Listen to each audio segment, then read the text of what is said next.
Do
you have questions concerning planning a Disney trip?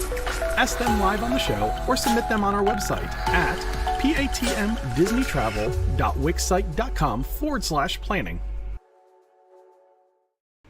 Hey, what's going on, everybody? It's Matt with the DPI podcast. We've got a great show tonight. We got Peter with Princesses and the Mouse Disney Travel. We're going to talk about the new show at EPCOT that debuts tonight and everything else that's going on around the parks.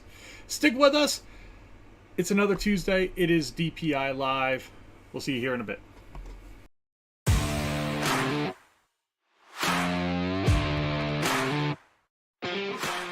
Hi, I'm Matt. Welcome to Disney Planning Insights. Through creative content and live shows, we explain the hidden details of the Disney experience so that our clients can execute memorable adventures. Together with Princesses and the Mouse Disney Travel, we have helped hundreds of clients plan, book, and prepare for magical Disney vacations. Let our experience help you avoid common planning mistakes and maximize the enjoyment on your next Disney trip.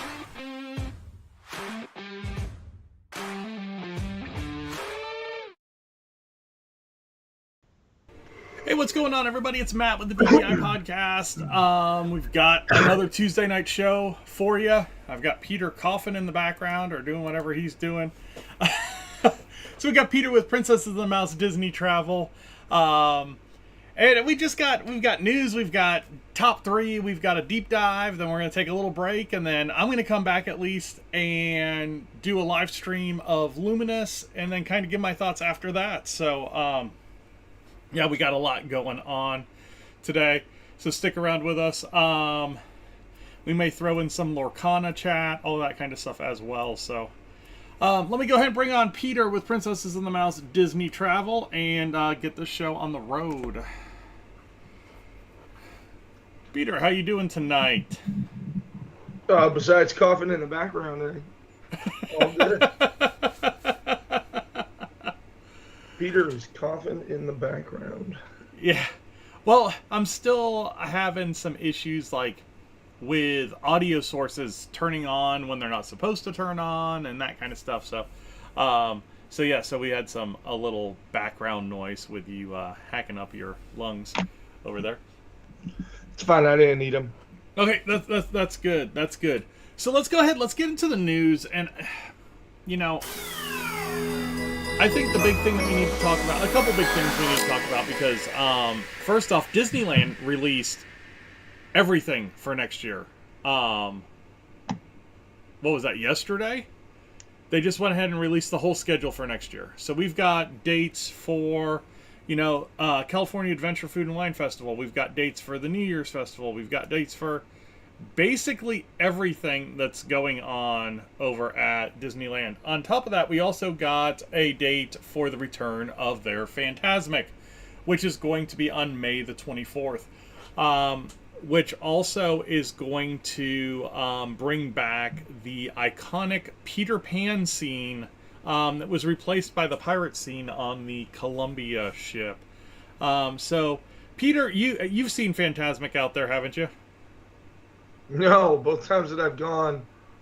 Well, I guess the first time I went, I didn't even think about that. I saw the World of Color the first time I was out there, and then the second time I was out there was just after the dragon died. So I have not seen Fantasmic out there. I've only seen the Fantasmic that is offered at Hollywood Studios. All right. So you're no help on this one. So so Fantasmic out there. Fantasmic is over what, New Orleans Square area ish? Yes. So it's actually, that was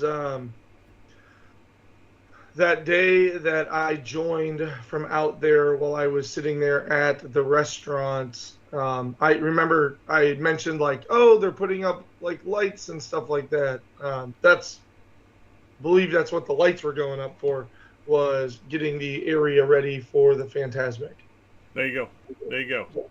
Yeah. So that does come back on May the 24th. Other things that are going on in Disneyland, January 23rd through February 18th is going to be the Lunar New Year celebration. February 17th through 24th is the Celebrate Gospel. March 1st through April 22nd, Disney California Adventure Food and Wine Festival. April 5th through June 2nd is the Star Wars Season of Force. April 26th through August 4th is Pixar Fest. August 23rd through October 31st is Halloween time. August 23rd through November 2nd is going to be the celebration of Coco Plaza de la Familia celebration. And then Festival of the Holidays out there is going to begin on November the 15th. So we basically have the whole schedule laid out for Disneyland. Do you think they're going to do something similar for Disney World here in the coming weeks? No. I don't. It's just always seemed... No, I think Disney World will just keep doing what they're doing. They'll let us know about a quarter at a time, about a quarter in advance. There you go. There you go. Yeah, I mean, as nice as it would be, probably not. We're always good at speculating. They really don't change the days a whole lot, so it's not a huge deal. No, like, Festival of Art next year is legitimately 1 day sooner to 1 day sooner from what it was in 2023, and right. It's very, very predictable, especially. Like the Halloween parties and the Christmas parties, we know that the Halloween parties are going to start in August, and then they'll end the day after Halloween, and then Christmas will start about a week later, and yeah. Other news. So, remember during COVID when Pixar decided, hey, we're just going to release stuff straight to Disney Plus? Well, they've kind of figured out that maybe we can make a little bit more money and throw these films into the theaters. So Soul, Turning Red, and Luca are going to get theater debuts as well for 2024. Now I did see a schedule on this. I don't have the schedule now. Do you have a schedule by chance on that? Sure. This is what happens when you plan a show well. Because I had the post and then I lost. Oh, there we go. Soul is going to be January 2nd or January 12th. Go for it. No, it's too late. You already found it. Oh, Turning Red is February 9th and Luca is March 22nd. There you go. Did I do it right? Yes. Go me. What just happened to my mouse? Mouse work! Oh no. That's very funny because this is a show about Disney. And my mouse died. I love my Lenovo mouse, but Well, Matt is figuring out his mouse troubles. I would like to add to our news and notes section that my top 3 last week was nothing short of absolutely perfectly timed. Because my top 3, I talked about the animatronic of the Hatbox Ghost adding a very nice touch to Haunted Mansion. And I talked about my experience at the Disneyland one and said, but I'm looking forward to when it gets added to Magic Kingdom. And not 2 days later, Hatbox Ghost is in the hallway at Haunted Mansion at Magic Kingdom. So the Hatbox Ghost is back in Haunted Mansion, and like I said, it was like clairvoyance. The added it to the top 3 last week. Let's see. Oh, there was a new deal on the travel side of things. There was a new deal released, but it's basically like the same. It's all the same old deal. So first quarter deals are good and ready to roll. Let's get this done. Let's get those spring break trips booked. Let's get those early summer trips booked, because there is a decent chance that there might be a deal for you.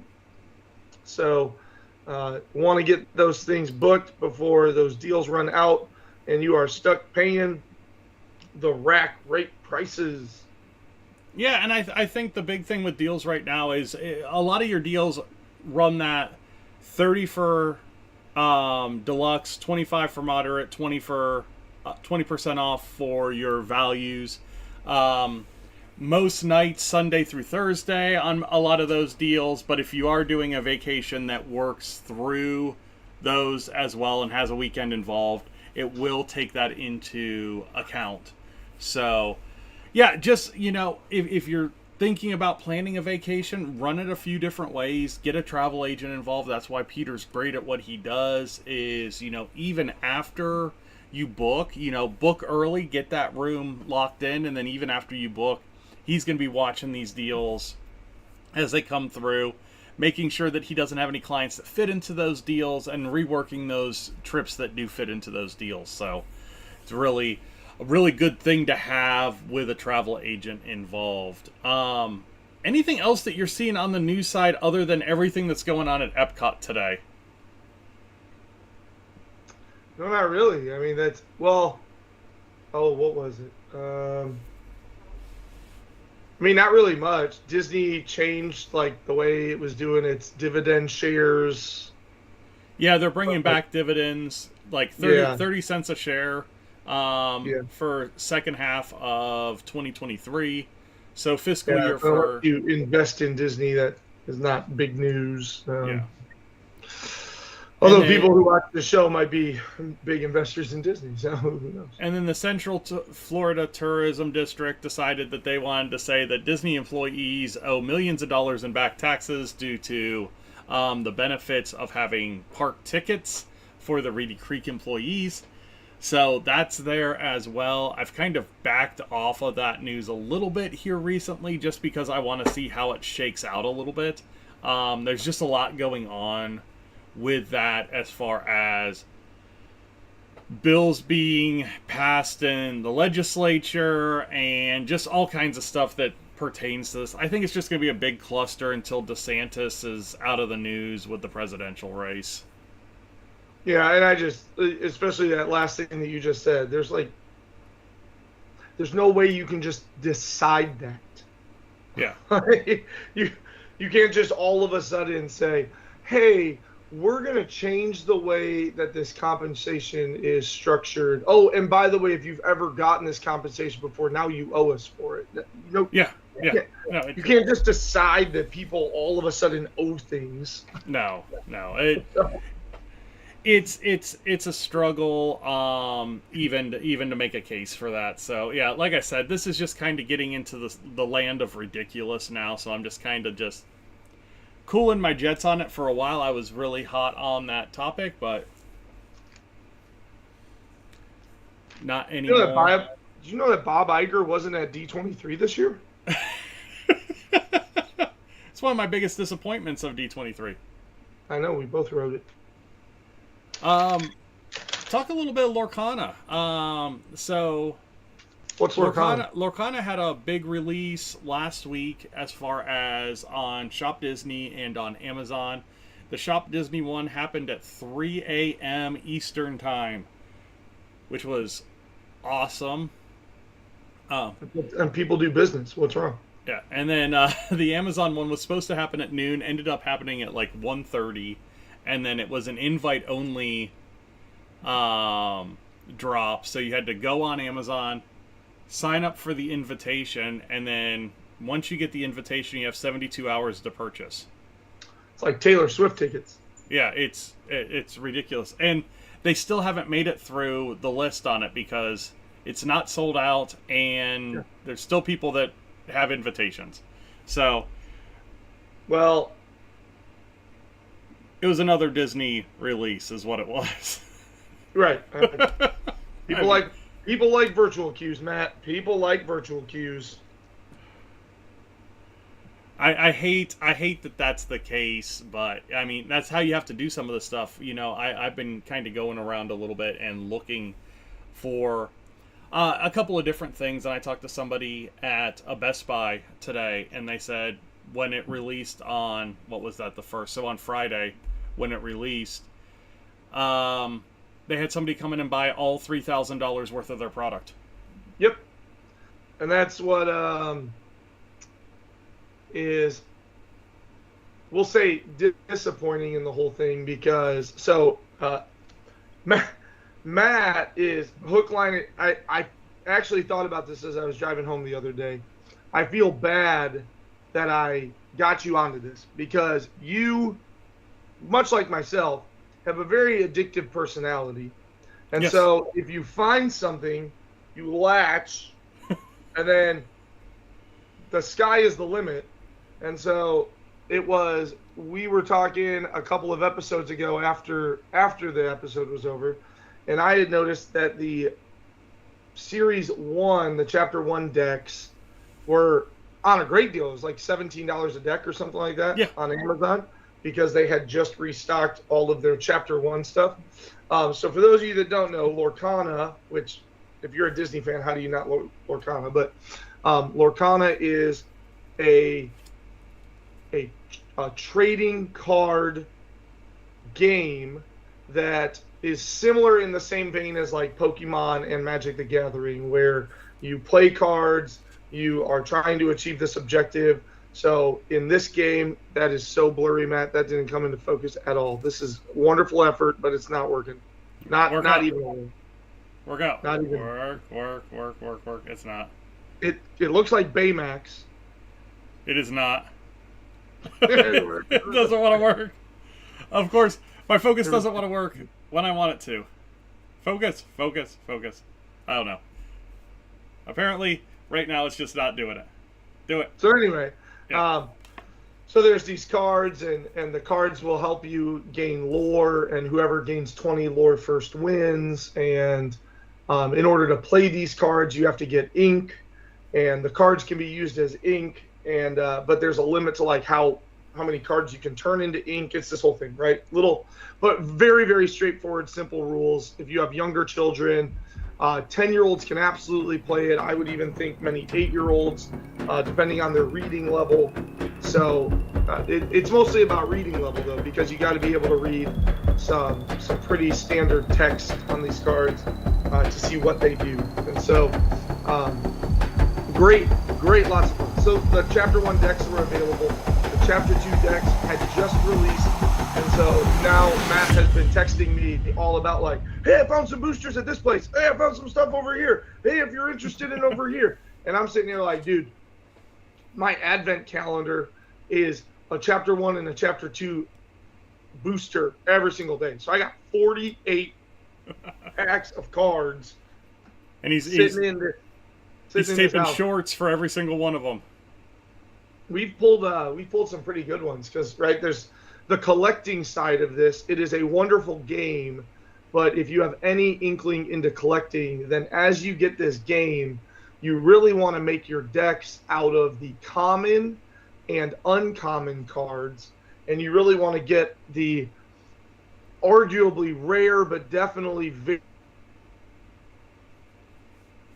and up over into collectors, right? Like whether you're putting them in sleeves or putting them off to the side or whatever else, like because they are very rare for a reason, and so there's definitely some collector's value to some of these things. And so really fun game. But yeah, they just released chapter 2. I went to my local game store about an hour and a half before they opened the day that it was being launched, and I was the 8th person in line.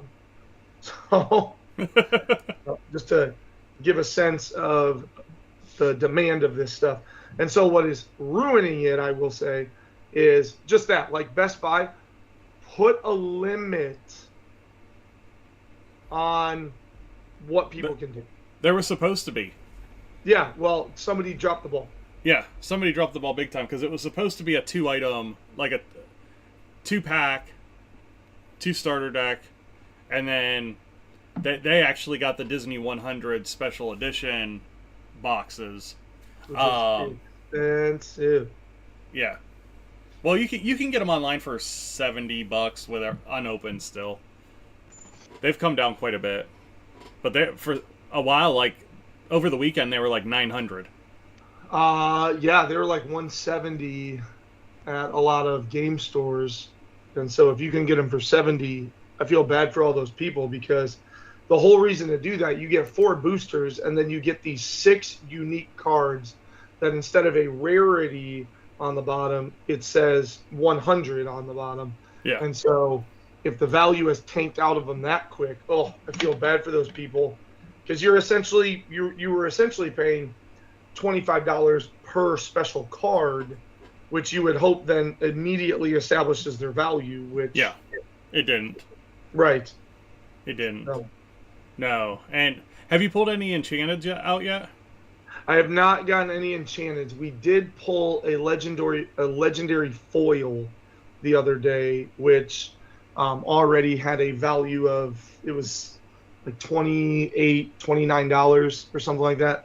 I also do have the Gen Con card, which, depending on where you go and where you look, has a value of about $200 for that card, just because it was only handed out to people who purchased from the company at the Gen Con booth. So there you go. Yeah.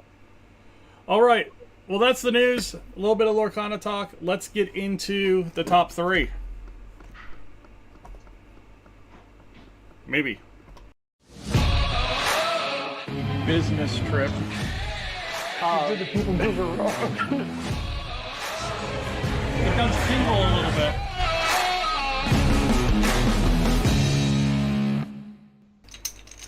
What's going on, everybody? It's Matt with the DPI Podcast. I've got Peter with Princesses and the Mouse Disney Travel. It is top 3 time. If you are back, thanks for coming back. If you are here for the first time, what we're going to do is we're going to pull a chip out of this thing here.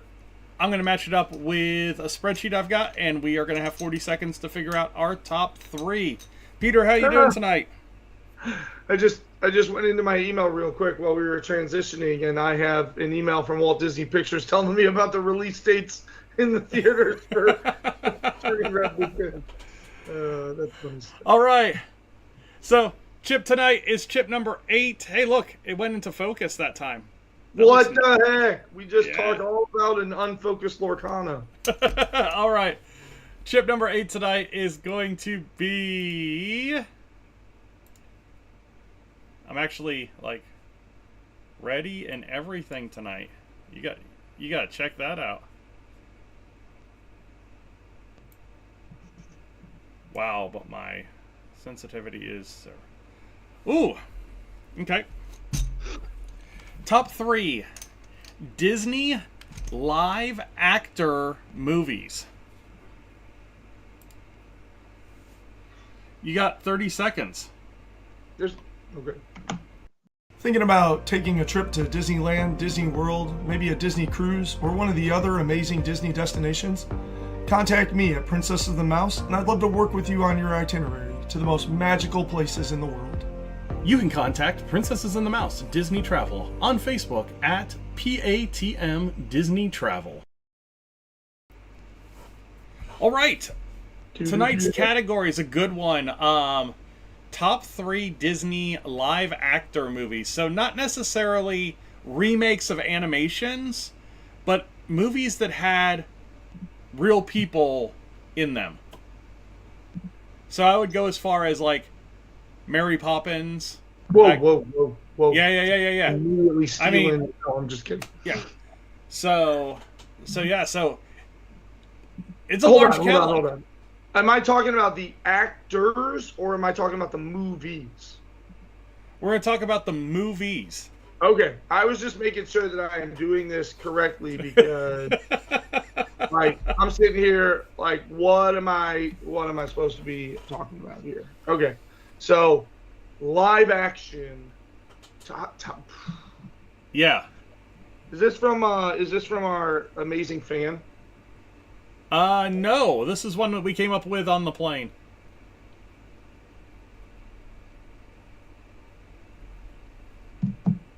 Oh. On our trip Well, down. go ahead with your number 3, Matt. Let's talk about our favorite live-action Disney movies. I'll let you go first because I will be honest with you. If I am gonna, I've got like 5 or 6 that I'm willing to talk about here. So there's no way you can step on me. So I'm gonna start with the live-action Cinderella. That one's underrated.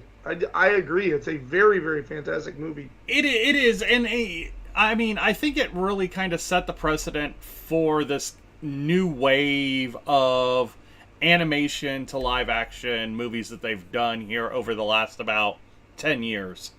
When you think about Beauty and the Beast and you think about Little Mermaid and all that kind of stuff that kind of came after Cinderella. Cinderella holds a special place in my heart because it's one of the first movies that I took my daughter to on a date. So we had a daddy-daughter date to see Cinderella. But really, really good set making, really good actor portrayal of Cinderella, of Cate Blanchett as the stepmother. Just a really strong personality there. Very well colored. I mean, it's a fun movie. It follows the same storyline with a little bit of addition into it. It's really well done, and like I said, it really set the bar for the live action movies that came after it. So I'm gonna stick with my number 3 as the live action Cinderella. So Peter, where are you going with your number 3? I'm gonna cheat as usual.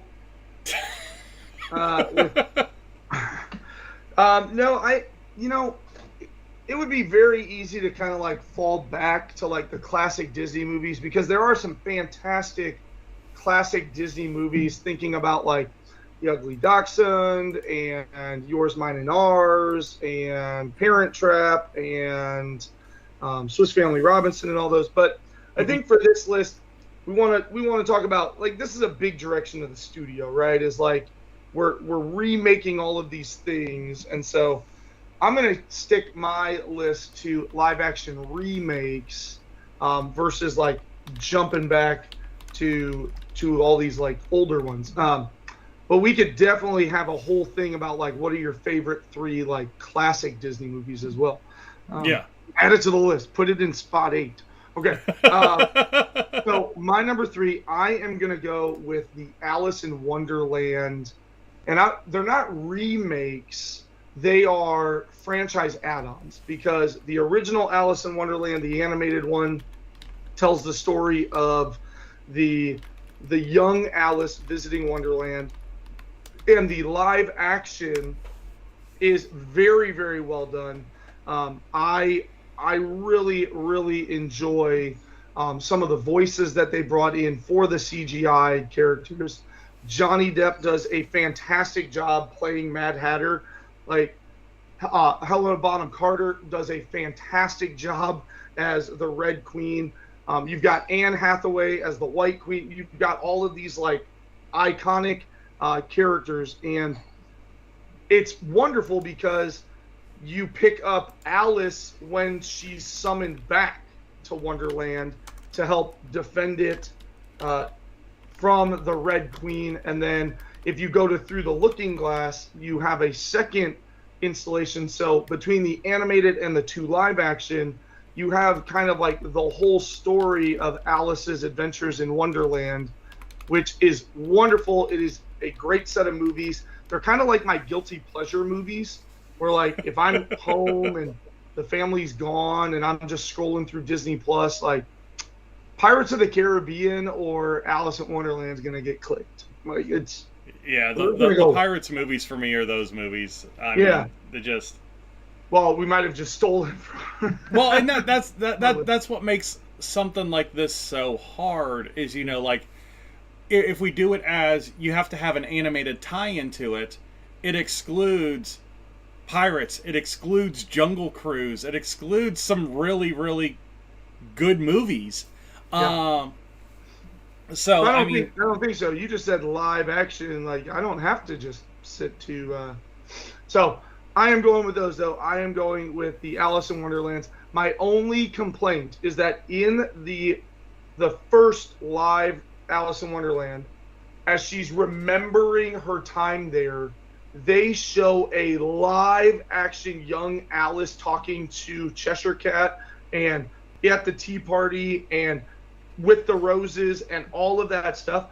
And it just made me just sit there and go, yeah, now make that movie.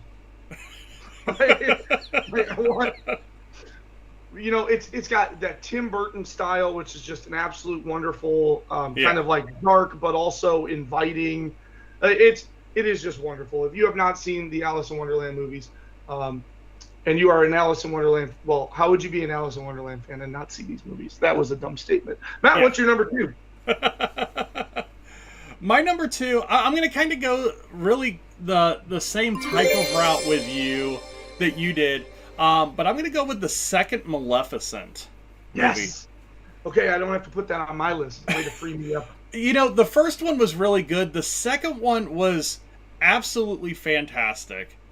And what makes that movie so fantastic is how bad the villain is. I mean, it shows a very mom, right? Yeah, Philip's mom. Ugh. And yeah, she is cutthroat and just the absolute vindictive. I mean, it's the same thing as Cate Blanchett in the Cinderella movie. I mean, that strong female villain is really strong, and my number 1 will probably have that as well. But it's a really, really good, well done movie. Angelina Jolie as Maleficent is fantastic.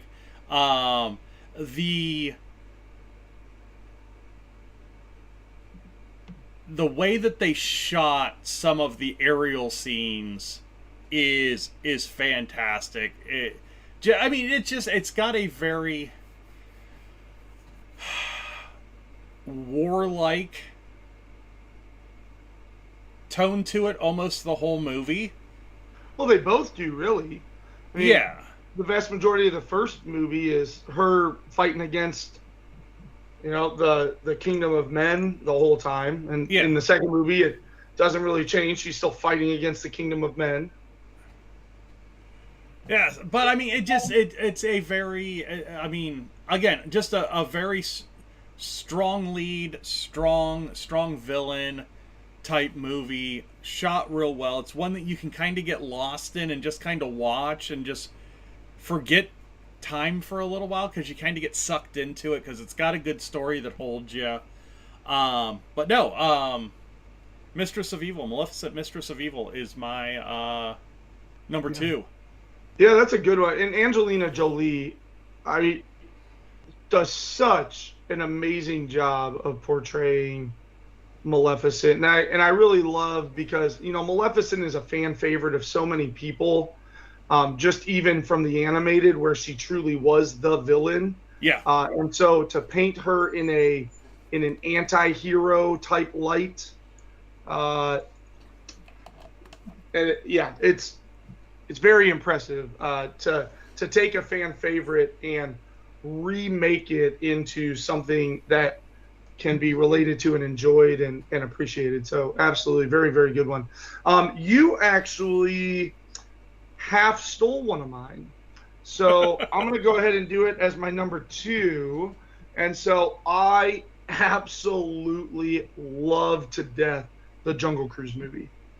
I mean, it's good. It is so good. It is so good. They both do an absolutely amazing job, and it's Dwayne Johnson, and then I just lost Emily Blunt. Thank you, Emily Blunt. I was like, I had her name, and now it's gone. They have such a good, because the majority of the movie is the two of them interacting with one another. Yes, there's lots of other support characters and all these other things, but at the end of the movie, it is Frank and Lily, Rock and Blunt, and it's a Blunt force and an immovable Rock. It is so good. The shtick of, honestly, one of my favorite, the movie hooks you in immediately, because you almost immediately see the Jungle Cruise. Right. Like, Frank is going along, and he is just telling these ridiculously bad puns. There's that little bit of adventure. There's the backside of water. It's so good.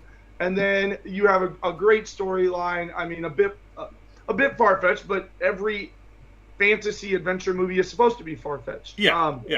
So it's so very good. I mean, towards the end, when you see that tree, it's just so visually stunning, watching the moon hit it. It is just a fantastic movie all the way throughout. And it's a soft spot in my heart when they were coming out with that, because I am a huge fan of Skipper Canteen. I am a huge fan of Jungle Cruise. I am just a huge fan of all of that. And so, of course, like, you want to talk about a movie that probably got played 100 times in our house? Like, Jungle Cruise got played 100 times in this house. I bet you we've seen it 4 or 5 times. It's so good. It is so good. It's a really good one, and that's going to lead us into our number ones. Before I get into my number 1, if you do have a top 3 idea, hit the website. It's down below us right now, patmdisneytravel.wixsite.com/planning. In the top right-hand corner, there's going to be a little text entry area, and you can send us your ideas for a top 3. Last week we did one of our viewers. It's just kind of random as they get thrown in and that kind of stuff. But no, we love the interaction with our viewers, and we love hearing your top 3s. We're getting some in the chat right now, so at the end of the show, I'll throw those out as well. But for my number 1, mine's really easy, because it just, for me, it's the best remake of an animated movie that Disney's done so far, and it's Cruella. Cruella is a fantastic movie from start to finish. Storyline's fantastic. The way that they portray the upbringing of Cruella, and Cruella not being the villain in the story, and just kind of that whole backstory, that whole origin story of how she goes from what should have been a rich kid to this revenge artist, basically, through the movie. And the whole story behind it, it's a really well done, great music, great soundtrack. As far as if you're a fashion fan, just a great look at, London fashion in the 60s and 70s, it's a great movie for that time period. Just everything that goes in it. So, my number one is going to be Cruella. Peter, where are you going with your number one? Well, wait, before you go with your number one, where can people find you? Right here on Tuesday nights. Every Tuesday, almost. Yeah. I don't know, like every once in a while on the Scrolly thing, it talks about a Wix site. There's a form on that site that you can submit, and we'll get back to you and get you going. The easier, quicker way, more direct way, I guess I'll say, is just find me over on Facebook. Just type in Princess and the Mouse. Send me a quick messenger. We'll start chatting back and forth. I ask you, some quick screening questions. When is it happening? What are we looking to try and do? And if it's going to match up and it's going to go really well, then we'll very quickly get a meeting scheduled where we'll chat on the phone for about an hour. And at the end of that phone call, your questions will be answered. You'll have a sense of what you're doing, and we'll have a vacation booked that we will start moving towards. So we'd love to talk to you. Have plenty of availability in 2024, especially after like February. So heading into spring break, I've got room to help out a few more clients because, as I've said many times, this is a passion, not a profession. And so at some point I do get a little bit maybe I got a little bit too much going on, but never gotten myself too busy yet. So would love to talk to you. My number one, and there could be lots. There are so many fantastic live movies that haven't even been discussed. But I got it. As soon as we said we were doing this, I was like, I know what my number one is, hands down. And it might not be a lot of people's number one, but it's my number one. And my number one is the remake of Beauty and the Beast. I absolutely love the remake of Beauty and the Beast. And it's not fair because Disney Animation Studios, Walt Disney Film Studios pulled a cheat code on me because I am also a pretty big Harry Potter fan, and so they took Hermione Granger and they made her a princess. Like that is not fair. Like it was destined. But it is a wonderful movie, and it is very much keeping in line with the original story. It is very much a remake of the story. You have some of the exact same songs. You have a lot of the same scenes. You can shot by shot remake the animated sitting next to the live action, and you basically, like, the opening village scene is basically the exact same scene. Mm-hmm. Right, even down to her sitting there on the fountain reading her book, and just all of that. But really, really well done. You really see, I mean, Gaston is just the absolute villain in this. In the live action, he plays such a good job there. Josh Gad is such a great breath of comic relief in there. And again, you take Benedict Cumberbatch and make him the voice, so you get this nice, deep, very strong, commanding voice happening. And I love the Evermore song. It's one of my, like, if we did a top 3 live action songs, Evermore would make it in to that. So I just absolutely love this. Or sorry, it's not Benedict. It's Dan Stevens. I was like, it's not Benedict Cumberbatch. I need to get the right name. Well, it's Dan Stevens who does the Beast. But fantastic job portraying the Beast and like that whole inner turmoil. Really well done on that movie. And I hate that this is a top 3 because, I mean, Aladdin was so well done. The actress that portrayed Jasmine, I'm forgetting her name, but I mean, she did Jasmine so well.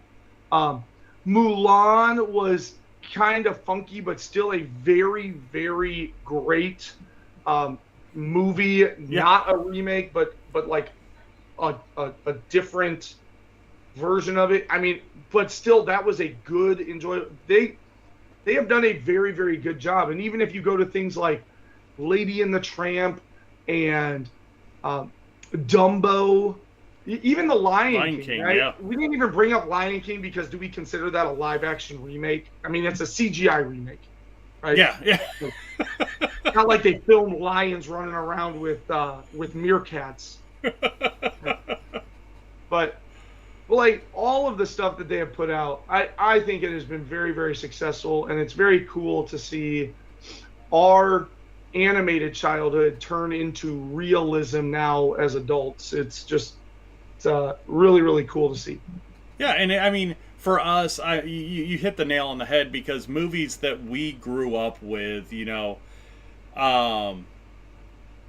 what we just went and saw Wish with my mom, and I remember going to see The Little Mermaid with my grandmother, and it would have been one of the last movies that I saw with my dad's mom before she passed.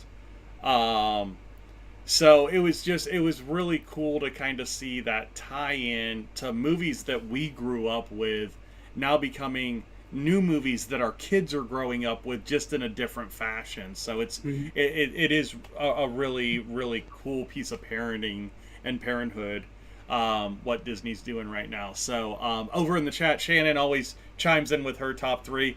Her top three, she missed the animated tie-ins, but I like where she's going with hers. Mary Poppins at number 3. Rise of Skywalker at number 2. She's bringing Star Wars and Marvel into it. And then I didn't even go near Pirates and Star Wars. And then she went Curse of the Black Pearl number 1.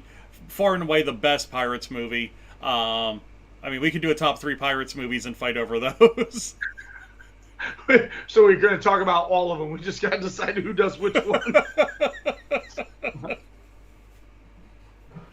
All right, Peter. Another great top 3. If you guys have a top 3, definitely go over to the website, patmdisneytravel.wixsite.com/planning. Let us know in the text box. And if you have a better live action top 3 than we did, put it down in the comments below. If you don't have a better top 3, just put a smiley face or something, for that engagement. Thank you guys. We'll see you next week. Let's get into a deep dive.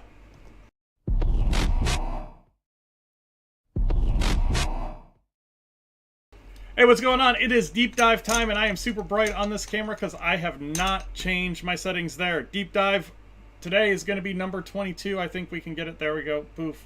22.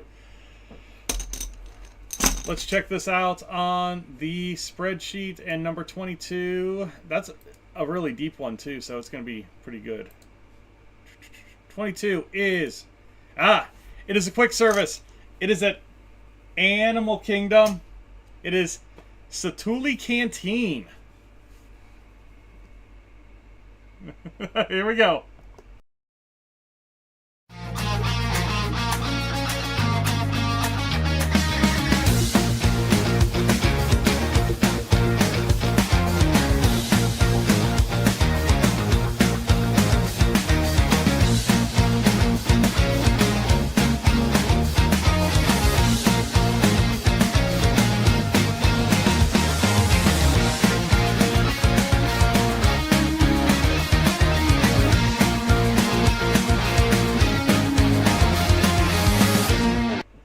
Alright, it's deep dive time. We've got Satuli Canteen tonight. I've got Peter with Princesses and the Mouse on the other screen. He's right over there.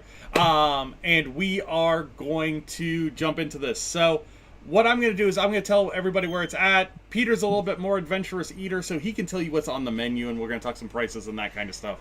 So Satuli Canteen is in Animal Kingdom. It is in the Pandora section of Animal Kingdom, and it is basically all the way in the back of the Pandora section when you get over there. So as you work your way off of Discovery Island through Pandora, you're going to follow that path around to the right, follow it down that set of stairs, and you're going to be over on the right-hand side as you kind of get down to like the place where you get the night blossoms and the gift shop for the Grog's Passage. Grotto.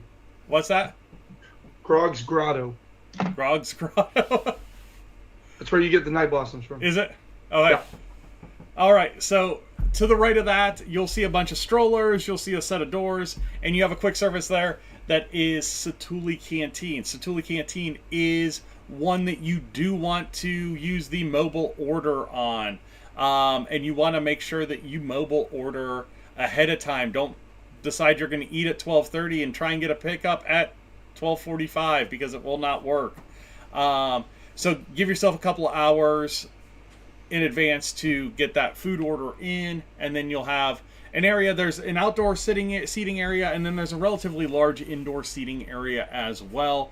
Once you get in there, air conditioned, and really well themed for that area. So, Peter, why don't you talk a little bit about the food that is at Satu'li Canteen? Yeah. So Matt, what you talked about was. Sorry, I want to check something to make sure I give a nice thorough. See, oh, so frustrating. All right, I'm just gonna have to do my best off of memory because I was actually jumping into the app just now and I was like, ooh, I need to look at the mobile order because then I can get all of the options. So the way that this place works is there are a couple of other menu items, but what Matt said about the theming is absolutely true. So it is themed to an RDA mess hall. And so it's in this big kind of like airport hangar looking building. And you go in there and I mean, it looks otherworldly. It is very, very nice. But ultimately at the end of the day, it's very, very nice, but also has tons of seats to go and sit down. They do typically run a bouncer out front, just kind of making you confirm that you're coming in to eat and or showing that your mobile order is ready to go. As Matt said, definitely recommend the mobile order at this location so that way you can just walk right up, say, I'm here, prepare my food, and hopefully no more than 5 minutes later, you'll get a little message saying it's ready to go.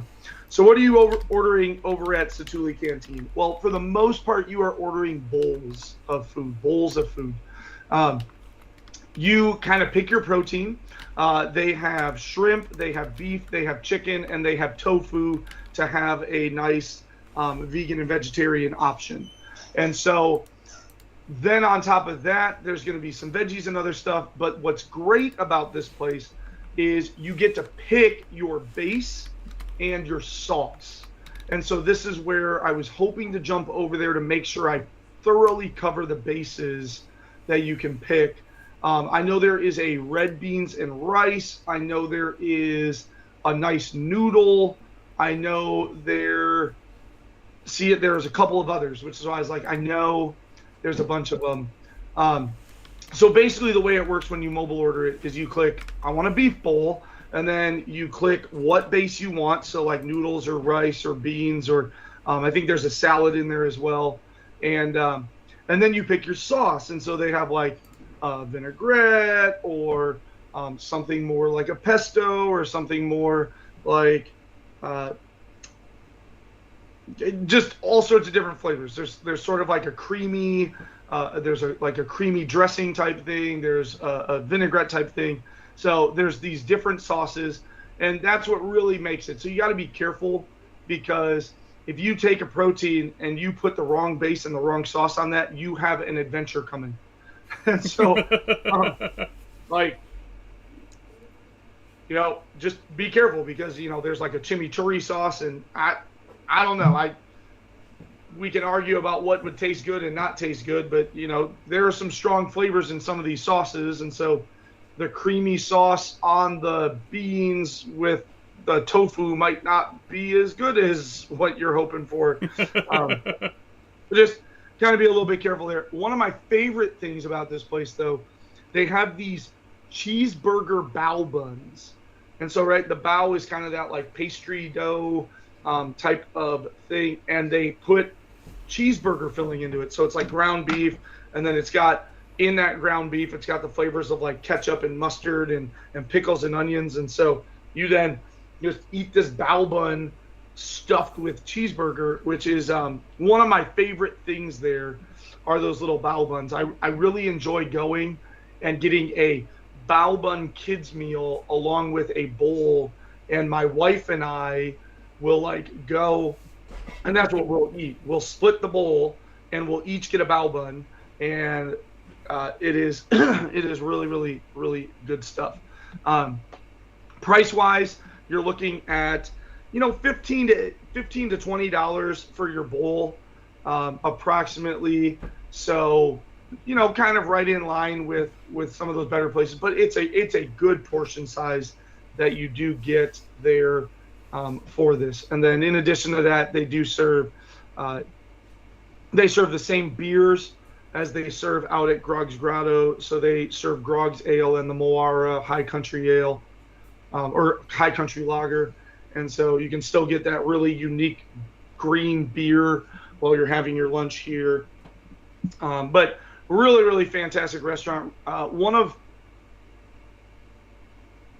I would say, one of my two go-to service at Animal is Satuli Canteen, for sure. So really, really wonderful. Just a couple things on the food side. On the kids' meals, there's also a beef hot dog option that's wrapped in dough, also a cheese quesadilla option. On the dessert side, you have a Metkania mouse, which is a flourless chocolate cake, chocolate mousse, raspberry gelée, mango, coulis, boba pearls, and then a blueberry cream cheese mousse. That thing is good. That blueberry cream cheese mousse is good. Yeah, and it looks like if you order just straight off the menu, you can't do the build your own bowl. They have the actual accommodations put together now. So it says, so all of them say with your choice of base and sauce. Oh yeah, okay. Yeah, so you choose, like, I want a beef bowl or a tofu bowl or a chicken bowl or a shrimp bowl, and then as you go through the items, you select whether you want noodles or rice and beans or salad or whatever, and then what sauce you want put on it. So yeah, and even like I said at the beginning of the show, I'm not the most adventurous eater, so Tuli Canteen gave me plenty of options to eat there. Also with the kids, not super adventurous eaters, you know, with the chicken bowls, if you do the vinaigrette over the rice, that kind of stuff, it makes it a very palatable meal for somebody that isn't super adventurous with their taste buds. So that hot dog on the kids menu, so those bao buns are fun, that's willing to take on a little bit more adventure. But that hot dog, it's basically wrapped in like a croissant dough, so it's basically a big pig in the blanket. Yeah. It's perfect. It's good stuff though. Good stuff. Over at Satuli Canteen. Yeah, so I think that's about it. So you said it's one of your top two quick services. So yeah, I mean, I put it up there. It's between that and Flame Tree for me. Those are my two as well. Yeah. My two are like, just what am I in the mood for? Am I more in the mood for like a bowl, or am I in the mood for some barbecue? You know, like, because I'm not really gonna eat quick service anywhere else at Animal Kingdom. I'm gonna go to one of those two places. Yeah, and you're gonna wash it down at Dawa Bar, and it's gonna be a good day. So no, Dawa Bar is the travel drink. You just get a drink. All right. Well, that was our deep dive of Satuli Canteen. Stick around. We're gonna have a lot of other deep dives. We're doing every restaurant, every resort, every ride around Walt Disney property, and then starting next year, we're gonna get into Disneyland property as well. So if you have one that you want to see on our list that we haven't got to, definitely let us know over on the website at patmdisneytravel.wixsite.com/planning. Until we talk to you guys again, have a good week, and we will see you next Tuesday. Bye now.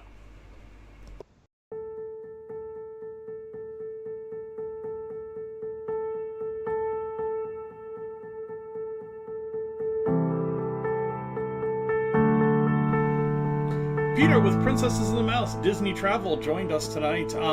We had a news show. We had a top 3 over live action movies, and our deep dive was Satuli Canteen. check them out.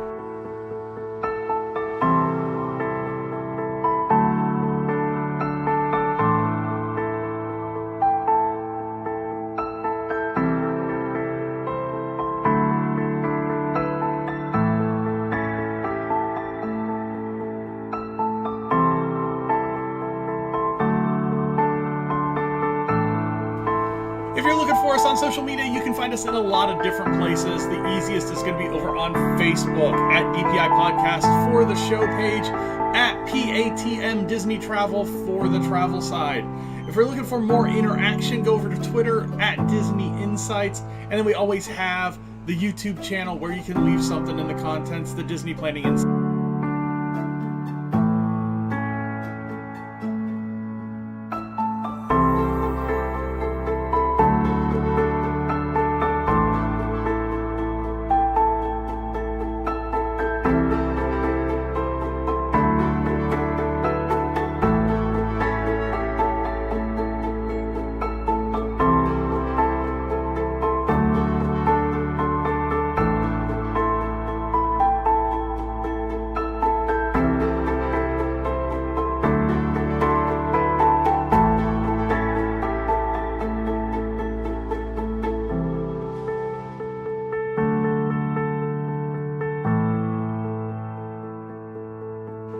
Thank you guys for joining us. Everything that you do, liking, sharing, watching, subscribing. Have a good week, and we will talk to you next Tuesday.